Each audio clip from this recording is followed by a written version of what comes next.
Muito bem, hoje nós queremos dar seguimento às nossas mensagens sobre o tema Quando o Amor é Maior e de maneira especial hoje nós queremos conversar sobre a temática Quando o Amor é Maior do que a Teimosia. A teimosia é um comportamento bem comum de todos nós. Esse é um daqueles clássicos exemplos onde nós podemos dizer quem nunca teimou na vida que atire a primeira pedra.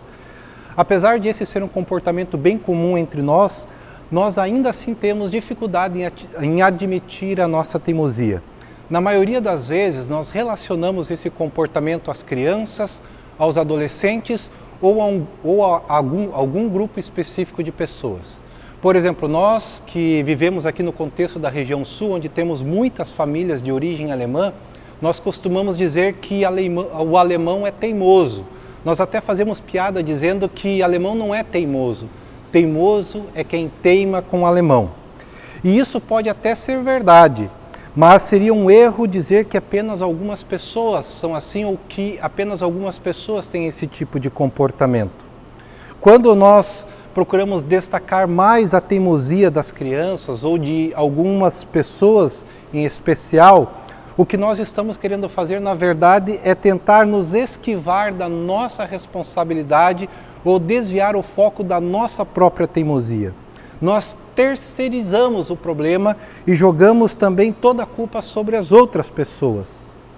A verdade, queridos, é que nós precisamos reconhecer, todos nós somos teimosos. Claro que alguns são mais teimosos, outros menos, mas todos nós, num determinado momento, temos um comportamento de birra e nós agimos com teimosia. E ao longo da minha experiência de vida, o que eu tenho aprendido são duas verdades acerca deste comportamento. Em primeiro lugar, é que a teimosia ele é um comportamento extremamente desagradável. Seja quando nós precisamos lidar com a teimosia dos nossos filhos pequenos, ou quem sabe dos momentos de teimosia dos nossos filhos que estão na adolescência, ou até mesmo quando nós precisamos lidar com esse comportamento com aquele adulto que insiste em se manter irredutível diante de uma discussão ou de uma situação. Quando pessoas insistem nesse tipo de comportamento, isso é algo emocionalmente desgastante e isso tem uma enorme capacidade de nos deixar irritados, frustrados e até mesmo decepcionados, seja com os nossos filhos ou com as pessoas que insistem no comportamento e na atitude de teimosia. Uma segunda verdade que eu aprendi ao longo da minha vida sobre este comportamento é que a teimosia é um comportamento que sempre traz consequências para nós. E na maioria das vezes essas consequências elas serão negativas ou vão nos prejudicar de alguma forma. Quem aqui nunca desobedeceu a uma recomendação do pai e da mãe e de repente depois acabou se dando mal? E além de sofrer as consequências da desobediência, ainda precisou ouvir aquela frase terrível que nos deixa totalmente desconcertados do tipo, eu não te avisei que isso ia acontecer? Queridos, a teimosia, na verdade, ela revela todo o nosso orgulho. A teimosia ela acaba desmascarando o nosso egoísmo e também ela deixa muito claro a nossa dificuldade em reconhecer os nossos próprios erros. Porque na maioria das vezes a nossa teimosia ela está justamente nesse fato, que nós insistimos num comportamento equivocado, num comportamento errado, porque nós simplesmente não queremos dar o braço a torcer. Por isso é que ela prejudica tanto a nossa vida, mas ela também acaba prejudicando todos os nossos relacionamentos. Vários relacionamentos, eles se desfazem ou eles acabam sendo prejudicados por causa da teimosia de uma ou mais pessoas que insistem no erro e não estão dispostas a rever a sua maneira de ser e de agir. E queridos, quando nós insistimos nesse tipo de comportamento, isso não afeta apenas os nossos relacionamentos com as pessoas, mas isso também acaba afetando o nosso relacionamento com Deus. Porque muitas vezes a nossa teimosia ela também vai contra aquilo que é o desejo e a vontade de Deus para a nossa vida.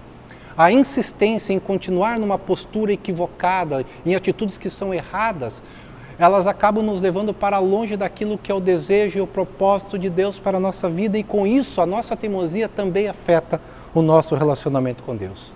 E por isso a melhor maneira de nós superarmos a teimosia é deixar com que Deus nos transforme, deixar com que Deus transforme o nosso coração e que Ele acabe também transformando a nossa maneira de ser e de agir. E a boa notícia que a palavra de Deus tem para nós é de que Deus, Ele jamais desiste de nós. Na verdade, Deus não desiste de ninguém, mesmo quando nós somos teimosos. O desejo de Deus é sempre nos mostrar que o seu amor é maior do que as nossas atitudes e de qualquer outro comportamento inadequado que nós possamos ter.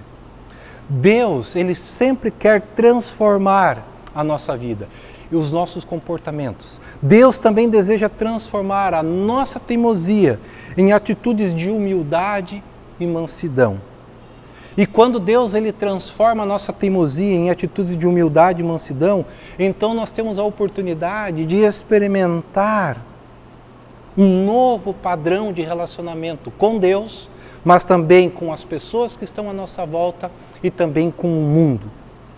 E queridos, por isso hoje nós queremos refletir, nós queremos olhar para a história de um homem que está na Bíblia e aprender com esta história aquilo que Deus deseja fazer em nossa vida, nos ensinando que o seu amor é maior do que a nossa teimosia e de que também Ele deseja transformar a nossa vida, nos tirar desta atitude de teimosia e nos levar para uma nova postura de vida e de comportamento. E eu quero convidá-los hoje para refletirmos sobre a vida de um homem chamado Jonas. A Bíblia tem um livro que tem justamente o mesmo nome, Jonas, que fala sobre a vida de um homem que foi um profeta de Deus que tinha esse nome, o nome de Jonas. E lá no livro de Jonas, no capítulo 1, dos versículos 1 a 3, nós lemos o seguinte: a palavra do Senhor veio a Jonas, filho de Amitai, com esta ordem: vá depressa à grande cidade de Nínive e pregue contra ela, porque a sua maldade subiu até a minha presença. Mas Jonas fugiu da presença do Senhor, dirigindo-se para Tarsis. Desceu à cidade de Jope, onde encontrou um navio que se destinava àquele porto. Depois de pagar a passagem, embarcou para Tarsis para fugir do Senhor. Queridos, a história de Jonas, ela começa com Deus confiando a este homem uma tarefa extremamente importante. Deus diz a Jonas: vá depressa à grande cidade de Nínive e pregue contra ela, porque a sua maldade subiu até o céu. Queridos, Nínive era uma cidade muito importante na antiguidade. De acordo com o relato do próprio livro de Jonas, no capítulo 4, no versículo 11, nós encontramos a seguinte informação sobre esta cidade: que Nínive tinha mais de 120 mil habitantes.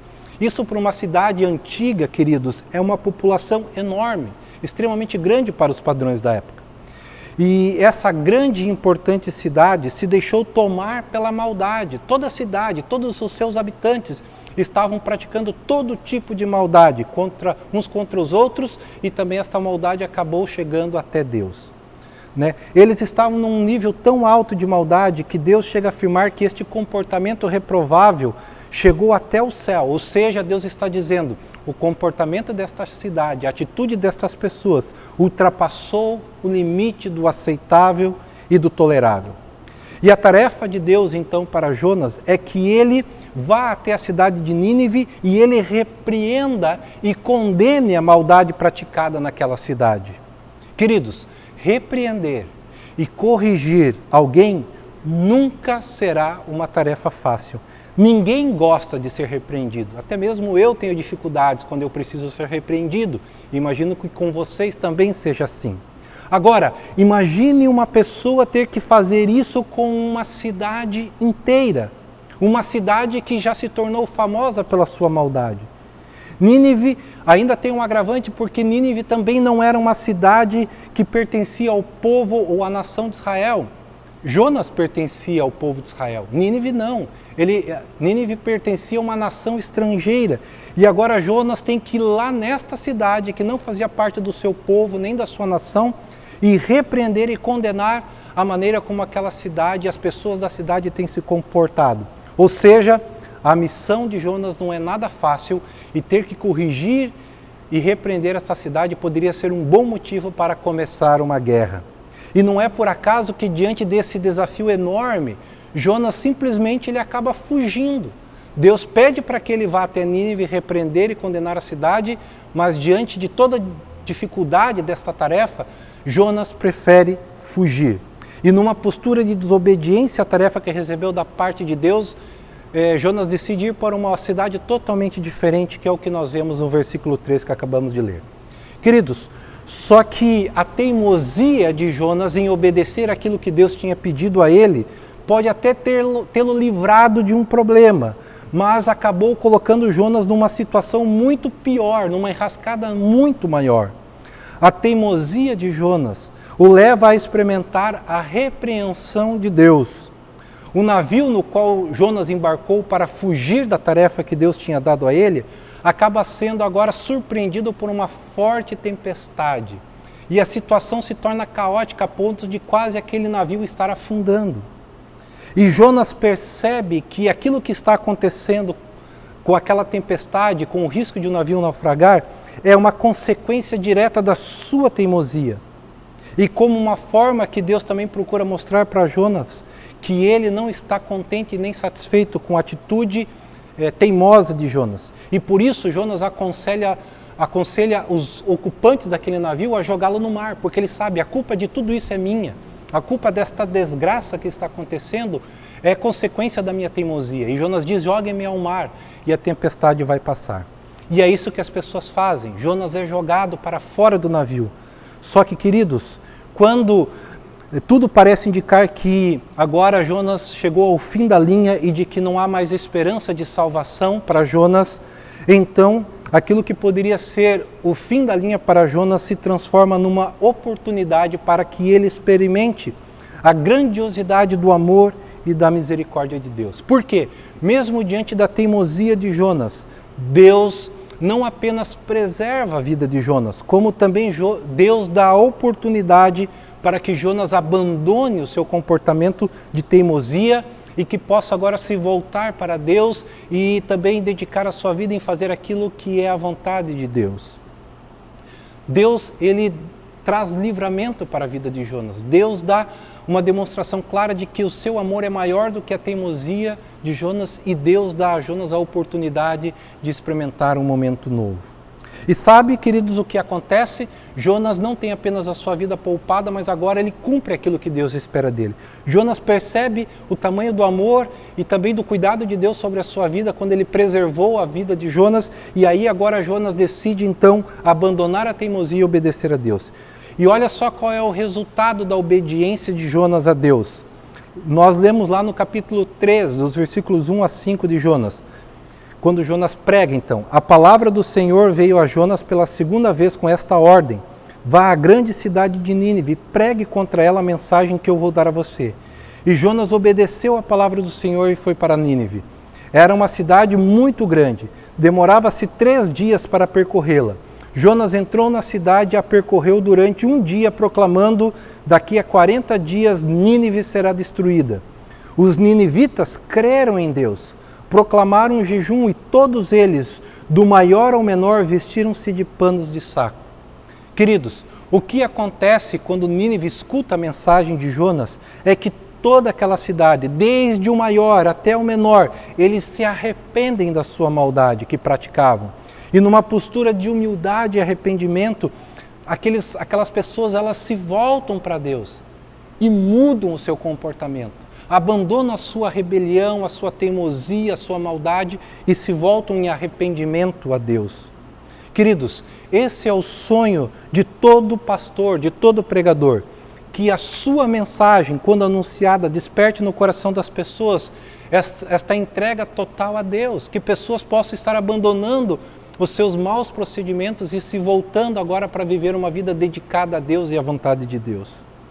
Queridos, diante da atitude de Nínive, que se arrepende e se volta para Deus, mais uma vez o que nós podemos perceber é que Deus demonstra que seu amor é maior do que a rebelião, é maior do que a teimosia. E Deus desiste de castigar a cidade de Nínive. E Deus preserva aquela cidade e a vida de todos os seus habitantes. Olha só que mensagem maravilhosa. Quando o amor de Deus é maior do que a teimosia. E aí, queridos, a pergunta é, e Jonas? O que acontece com Jonas diante desta atitude de Deus de poupar e salvar aquela cidade? Queridos, em vez de Jonas se alegrar porque Deus agiu com graça e misericórdia com a cidade de Nínive, assim como Deus havia agido com ele também, Jonas, ele mais uma vez se torna e assume uma postura de teimosia e birra em relação a Deus. E ele fica bravo com Deus. E olha só o motivo pelo qual ele fica bravo com Deus e se volta contra Deus. Ele diz assim para Deus: eu sabia que tu és Deus misericordioso e compassivo, muito paciente e cheio de amor, e que promete castigar, mas que depois se arrepende. Isso está lá no livro de Jonas, capítulo 4, versículo 3. Ou seja, queridos, Jonas está chateado justamente porque o amor de Deus é maior do que a nossa teimosia e maior do que o nosso pecado. E mais uma vez, agora, Deus precisa deixar claro para Jonas que o seu desejo sempre será o de salvar e redimir qualquer pessoa, povo e nação que se arrependa dos seus maus procedimentos e que se volte para Ele.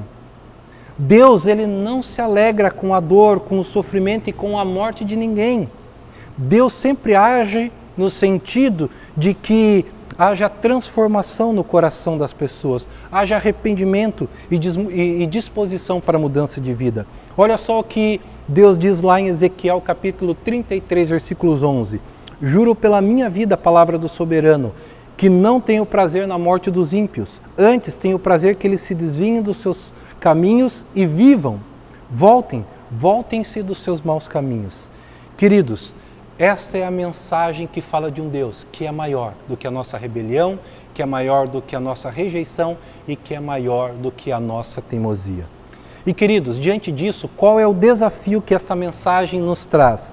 Primeiro, o desafio que esta mensagem que nos mostra que o amor de Deus é maior do que a nossa teimosia, nos convida a reconhecer que a nossa teimosia pode nos afastar de Deus, do seu propósito e pode também nos afastar das pessoas que estão ao nosso redor.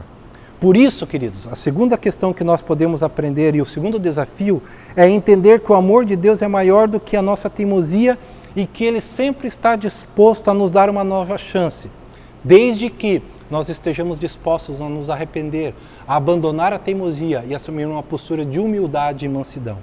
E o terceiro desafio que essa mensagem nos deixa é que, queridos, o fato de o amor de Deus ser maior do que a nossa teimosia, isso não é uma validação para que a gente continue insistindo no nosso comportamento errado, no nosso comportamento de teimosia. Deus nos convida a deixar a teimosia de lado e a nos voltar a Ele, a uma vida de obediência, a uma vida que se deixa moldar e transformar, uma vida que deixa de lado a teimosia para viver de acordo com o propósito de Deus. Queridos, esses são os desafios que esta mensagem nos deixa e que você possa estar refletindo sobre eles e que você possa estar pedindo que Deus te ajude a poder viver de acordo com aquilo que é o desejo e vontade de Deus para cada um de nós. Amém.